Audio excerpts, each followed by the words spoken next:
Favorite segments, the big screen. We take a look at the movies coming to theaters and streaming platforms this weekend. Yes, Candace McMillan, the movie guru of Seattle Refined, joins us this morning.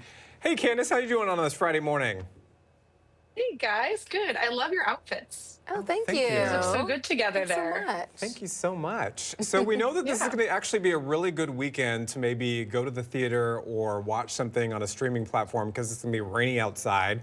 And let's start off this morning with this dark comedy based on a book by Rachel Yoder. Yes, and it stars Amy Adams, who I'm hopeful. I really want her to win an Oscar. She hasn't won an Oscar yet. She's been nominated 6 times.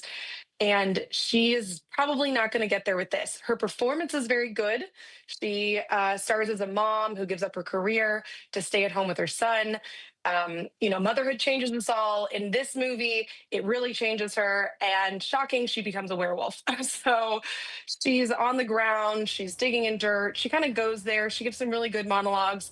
I really wanted to like this movie. The problem is it's just not that interesting of a movie. It really relies on its metaphor to carry it through the hour and a half. And you start getting a little bored. You feel like you've seen these scenes time and again. I really wish I had more to say.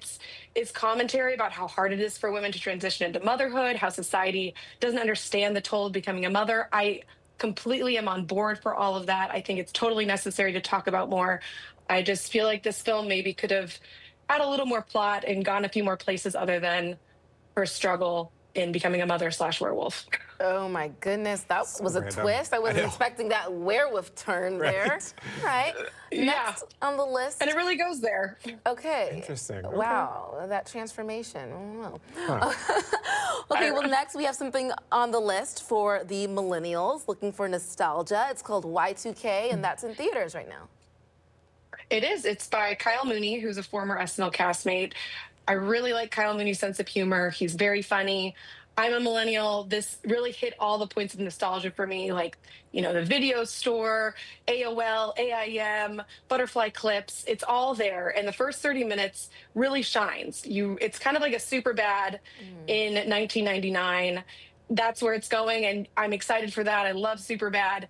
And then the twist happens, and it kind of loses me. It kind of posits, what if Y2K happened and the technology did go against humanity? What if your toaster tried to kill you and take over the world?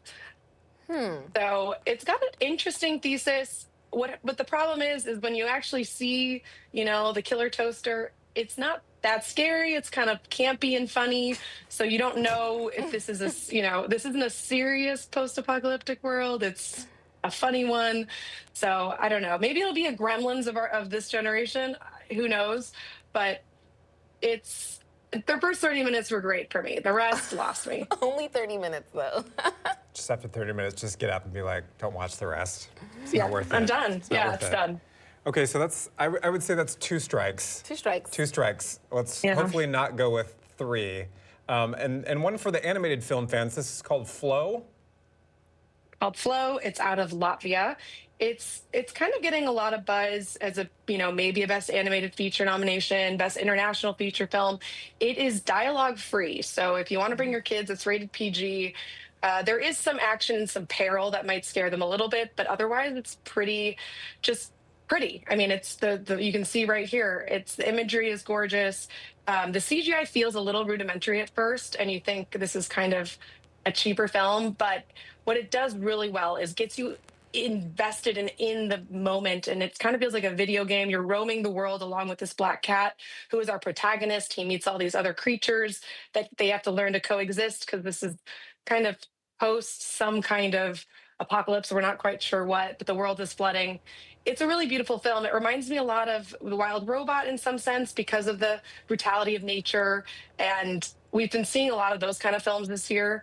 So I'm not sure what that's saying, what all these cinematographers and filmmakers are trying to tell us, but it's really beautiful. I think if you want an easy hour and a half, you can bring your kids to it. Flow is a really cool film. Okay, well, we got one. I mean, we've got werewolves, we've got killer toasters, and then a film with no dialogue. That's quite the mix. It's a yeah, mixed bag. But Wicked's already still out. I'm sure people are still going to see that. You can Yeah. go see Wicked. There's a bunch of films I think that people can go see I saw it twice still in in the theaters theaters. already. I saw it last weekend. Oh my God, Yeah. did you love it? I loved it. It was great. So good. Well, this week is better than last week because Candace, you weren't here, but Candace had 3 strikes for us. Oh, So I hate Yeah. those weeks. at least we had At one. least one winner this week. Yeah, it's a little slow, I feel like, between Thanksgiving and Christmas. Yeah. And then Christmas hits and we'll have a bunch of big films that are hopefully good. Maybe lower the standard and go with the cheeky Christmassy movies Yeah. that tend to get lots of attention Yeah, this Elf time is of in year. theaters again if you want to go Yeah. see Elf. You can go There you see go. some of these retro films that are coming back into theaters for the holidays. There you go. Okay. All right. Well, thanks, Candace. Enjoy the cozy guys. weather. You too.